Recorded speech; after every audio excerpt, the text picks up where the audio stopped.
Great. Okay, we are now open to taking questions. You may all turn your mics back on. Try not to speak over each other too much, and looking forward to the questions and discussion. Oh man, so Stephanie's also giving a Luke will like this. What's the opinion on, you know, structural battery pack design? These batteries with pink stuff made the last 20 years not be disassembled. I mean, oh, I can answer that. Yeah, go for it, Luke. I love when they build them with a good structural design and full encapsulation, because it means they've got the best chance of surviving their first life, being well protected like that. The shredder that we use to process them, you know, it's capable of eating car transmissions and crankshafts that are forged steel, and you know, sprocket sets and things. So whether or not the battery's potted, whether or not it's, you know, monolithically encased in polymer or whatever, you know, all glued together in one block, however the pack is, the AR500 teeth on the cutting wheels are not impressed by whatever kind of protection they have. So it all comes out as shreds of the appropriate size to be neutralized. And yeah, I prefer packs to be well potted. You know, there's a misnomer when people say it's designed for recycling or whatever. And when people make packs that are designed to be disassembled easily, it's kind of like they made it to be thrown away from failure from corrosion and other vulnerabilities. You know, the packs that that survive are often just a monolithic potting enclosure, monolithic polymer enclosure. Yes, Tanner, you've had your hand up there. I've really enjoyed Zhao Jing's comments through this whole presentation. I think you're very smart, and it sounds like you're really in this industry. And I think one of the main pushbacks we get with that pink stuff you're talking about is the contaminants. Like, how do you separate that out? Because well, and then there's also like, when we are shredding, we do separate the different types of chemistries, because you're totally right. Like, if you mix LFP and NCM, like, that creates like not a great. Keep in mind, we have so much plastics that you separate out of the cells already. You know, just the top of a cell's CID assembly is polyethylene, polypropylene, you know, the insulators between the pressure diaphragm there. And there's dielectric materials throughout the battery pack. And so there's already polymeric separation stages, you know, as an embedded part of the process. So whether or not it's also in a potting makes really no difference.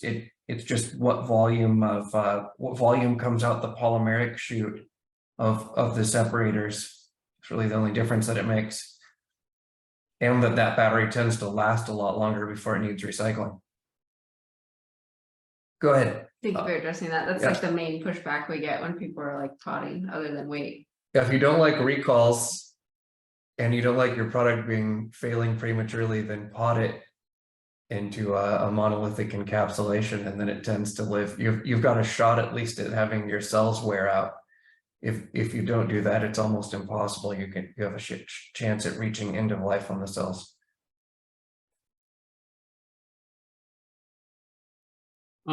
Either Jeff or Luke, you guys want to talk about recycling LTO? It's one of the other questions we see here from Ken. Yeah, it's very hard on the cutters. We've processed some LTO. The Titanate, you know, we would love to coat the cutting wheels in you know, a Titanate to give them better durability. So you get like $1 million cutting wheels. Yeah, so it's an expensive cell to process. What's cool though is a lot of LTO is of course high nickel cathodes, because they're pushing for anything to try to get energy up and nominal voltage up. So there's at least high value cathode materials and a lot of lithium, but maybe hard on disc cutters from cutting so much titanate foil. Maybe Stefan can help us design a laser shredder. Yeah. Diamond-like hardness coating and graphite on your knives. That'll solve your problem. You know, the trouble with DLC is that diamond dissolves in iron, and so when you scrub iron against, iron and carbon are soluble with each other. And so DLC fails quickly to scrubbing iron, whereas it could handle exotic materials like titanium and aluminum and other things for a long time. But DLC and iron don't last very long. Let's see. I have a whole list of questions that I copied and pasted from the last room before we left. So I'm going to run through those real quick and see if there's anything else fun that people asked us before that we haven't gotten to yet. Let's see. Someone's got their hand up. R. Tanner has their hand up. Yeah, I think he might not mean to, because I messaged him asking him to just ask his question. He might have it left open from like the original raise your hand things during the presentations. Let's see here. So just most of this we covered, but what happens to batteries overall if there's more hydrogen uptake was one of the questions that we didn't answer. I assume they mean production in the cells, microgassing. No, I think they mean hydrogen. Hydrogen fuel cells and stuff like that. Oh, okay. Well, every hydrogen fuel cell vehicle has a battery. And so there would be the same, by calendar life, there'd be the same amount of battery packs recycled, although there might be a smaller watt hours. And then, I think something that was a little enlightening recently, there was that cost to replace the Hyundai, I don't remember which hydrogen fuel cell car it was. It's one that they sold since 2018 or 2017. But the cost to replace the fuel cell was like $102,000. Yeah, I saw that. Yeah, it was $102,000 to replace the fuel cell, whereas sticker for a new car is like $60,000. Exactly. And so that's people seeing the real cost of to build a fuel cell. It's, if you think battery materials are expensive, like nickel and cobalt, try platinum, rhodium, ruthenium. That's changing. That's changing. We'll talk about that in a separate case, but that's changing drastically. Well, good. I hope so, because one component of the car being double the sticker price of the car is a tough path to move forward on. I guess the disruptor to recycling would be kind of what we were talking about future technologies, is if someone comes up with an ion like aluminum, sodium, zinc that basically can replace lithium at some point, then if you're counting on lithium to help you meet your bottom line as a recycler, that would be pretty significant blow to your process. Yeah, I mean, I think, guys, like the bigger thing you have to understand here is like we're having a lot of arguments, right? Where it's always like, there should be recycling content standards, people should standardize, right? The real solution, is to look at alternative chemistries, but also look at ways to make systems more robust and designs more robust, right? If you can make a battery that handles a 1% impurity, right? That goes a long way to making it easier for recyclers to recycle for that, right? You look at a lot of it's kind of you look at a lot of companies and the story is we will recycle and sell the cathode back and it'll be at purity and stuff like this, right? But it's kind of each silo is taking its own individual approach to things. I think where we'll see things get better is when companies start looking for the next cost saving measure, right? So like a good example of this is like aluminum. I don't know how many aluminum experts we have here in the call, but like if you look at it, different grades of aluminum have different grades of silicon and iron content. And normally you would think, oh, iron's bad inside of aluminum foil, but the silicon content actually isolates the iron, making iron silicate. So it kind of just sits there doing absolutely nothing. And zinc's another one where they put in certain percentages of those things to drop and increase the margins on the foils. So like those are things you guys don't realize that's happening, but like that's where a company's gone, okay, we've kind of like maxed out what we can do and what we can recycle. We're actually going to start going backwards and putting impurities in because they don't necessarily have effects, right? And that increases their margins. It also makes it easier to make their product easier to take from recycled goods. That's a matured state of that industry to get there. You know, it's so dependent on what the impurity is that the battery purity grades are maybe reactionary to have such high requirements, because there's of course many elements they could tolerate having content of without ill effects, but I don't think they've mapped out which ones they could tolerate and which ones they haven't yet to know. Okay, so just real quick, I think these were 3 of the questions we didn't fully answer. So we started answering the first one. I think this will be easy for you, Luke. Can you discuss the differences in handling an EV battery versus, portables, electronics batteries? Sure. Well, with batteries that are easily man portable, we throw them in the blast freezer, and in about 1 minute or so, they're at cryogenic temperatures, and then throw them in the shredder as a whole large batch of them and shred, maybe 40, 50 small packs at a time. When we handle an EV pack, it usually uses a forklift for conveyance because they often are over 1,000 pounds.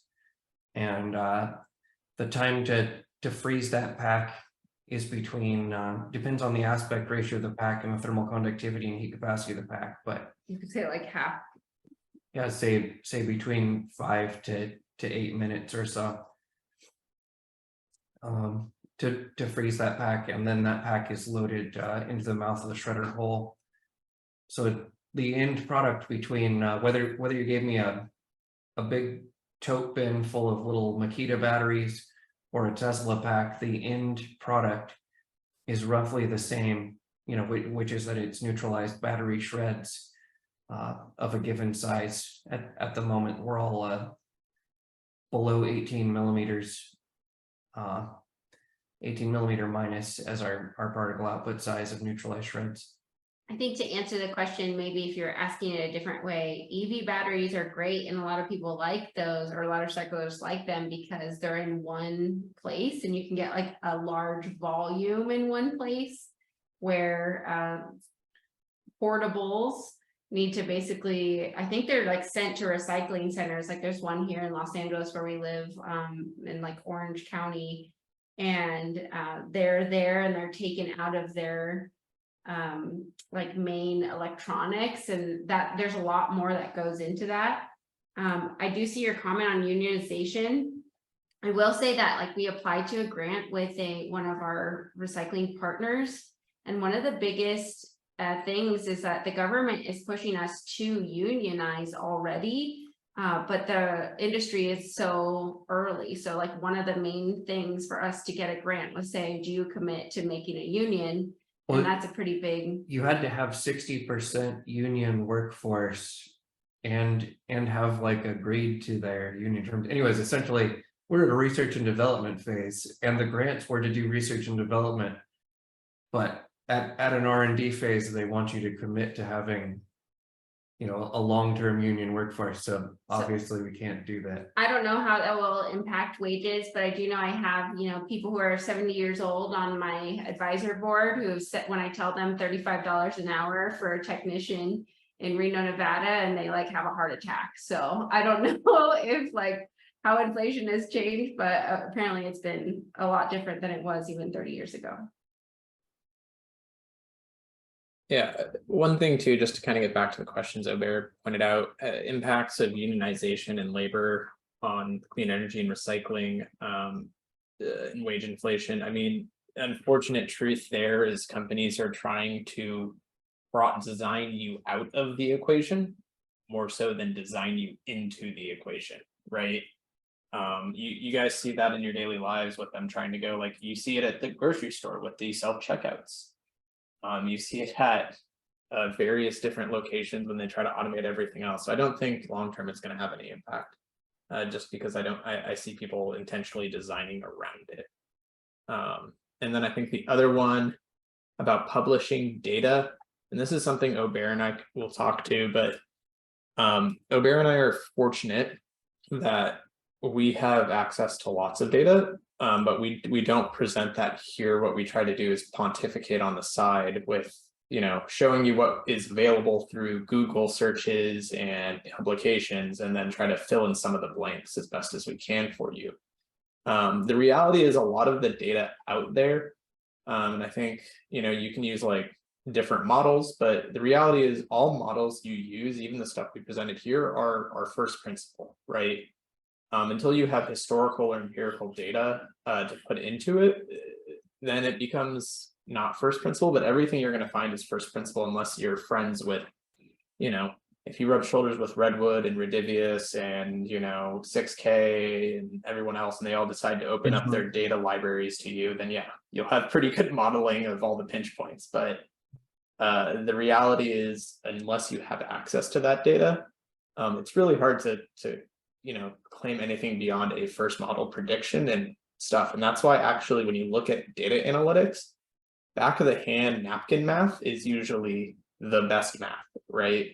So like, for example, you know, in this data we presented, like where the cutoff points are, not because like we sat there and we're like, oh, this is where it is. It's because we looked at what the market or what people were projecting in the market. And then we looked at like the realities of production rates and everything else. And if you look at that, it tells you a pretty shocking story. And that's, you can do that agnostic of data, right? Because you can see where a cliff is going. Now, whether it happens in 2040 or 2045 or 2050 or 2035, that's always up for debate.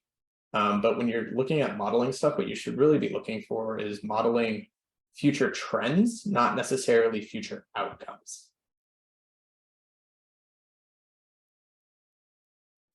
The other thing too is just that there's so many different players with entrenched, how shall we call them, interests in what those scaling numbers look like. And so like just a really simple one, I can probably flash it to you from our previous presentation, but when you go look at the mining refining, here we go.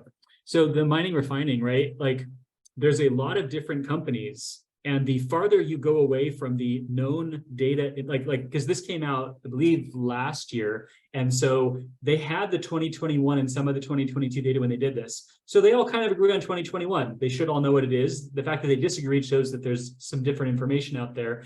And then the 2022 differs, and it just, the differences just magnify the farther out that you go. And these are like the experts, right? They're the financial players and the mineral players. And so getting good data on this stuff where the markets are changing, like Jeff's saying, that unprecedented levels of growth for some of them, very high expectations and ramp rates, and everyone's, you know, average cost curve has to have this much production to pencil out.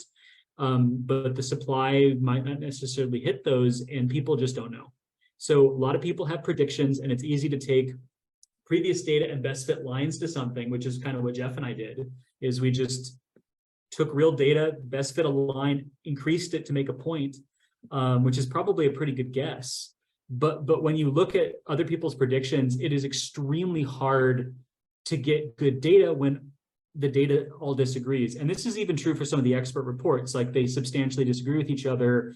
And, you know, when Goldman Sachs invests in a company and then they want to say everything is fine, don't panic, this company's going to do great, see, everything's fine, versus Benchmark comes and goes, it's not, we're out of stuff, start panicking. You know, they each have a reason why they're doing it that way. And so you have to be really careful about the data. So a lot of times, like, we literally just like take things like that and we look in the middle.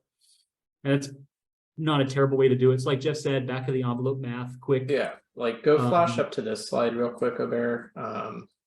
Which one? The one with the production quantities versus Can you demand. tell me the number? Just tell me the number. 78. I'm guessing. I'm really guessing right now.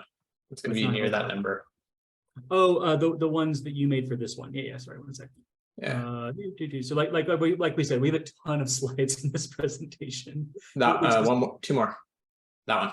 So like, for example, here, guys, like I guarantee you, we did this today and you can see the oh shit LFP something else line. Like, why do you think everybody moved to LFP? It's because like this, they probably had some similar chart and they're looking at 2025 to 2030, there being issues with cobalt. And they were like, we need to de-risk the NMC chemistry, right? And another place to see that real quickly is we did this in the front here too, but like, look at the global reserves. This is the global cobalt reserves, right? What runs out first if you keep making cells with cobalt? cobalt. Yeah, So, like- and that's also why the shift from NMC, LCO, NCA, NMC 111 to 523 to 622 to 811 to 955 that's been the constraint from a cost perspective, but also going forward from a scarcity perspective. So.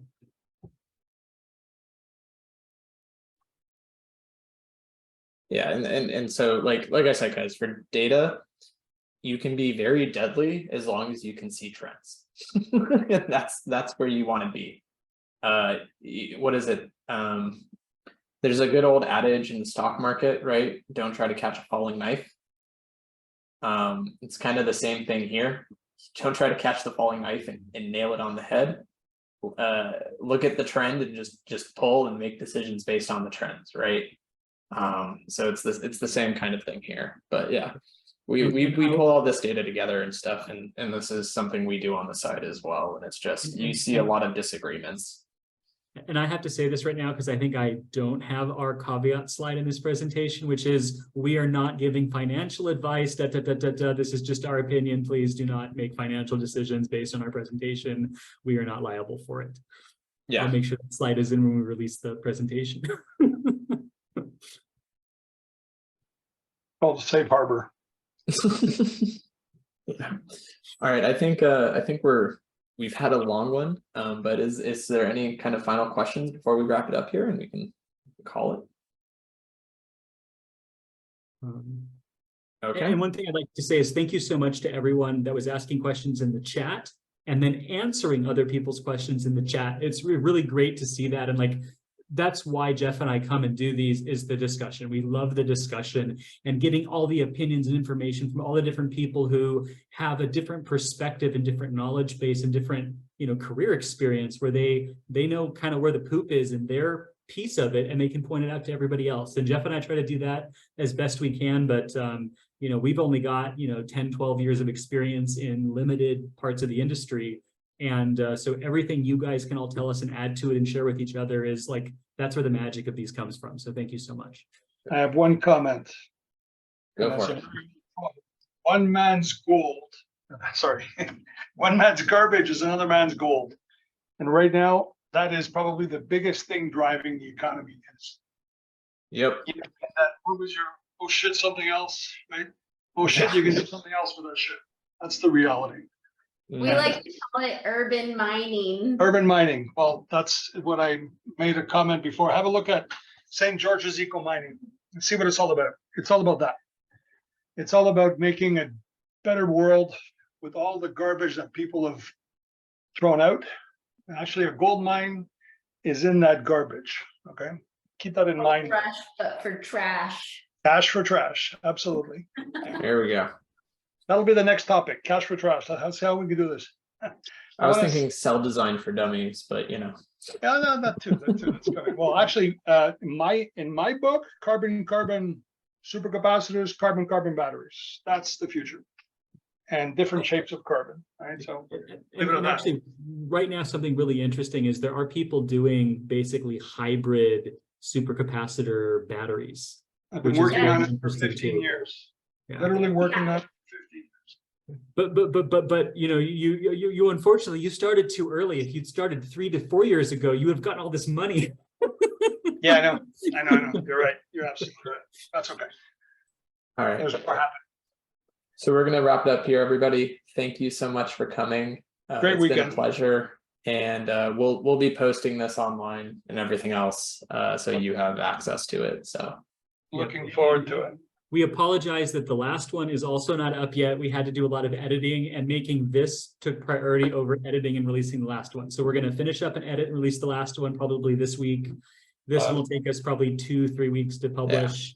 Yeah, thank you all for joining us. Have a great rest of your weekend. Thank you again so much to Luke and Erika from Redivivus for helping us make this presentation and show us where all the the poop is in the recycling industry, and also where all the hope is. And so thank you so much, guys. Our pleasure. Appreciate you all. Thank you, Bye all. Thanks, everyone. you. See you in October. Bye. Thanks. everyone.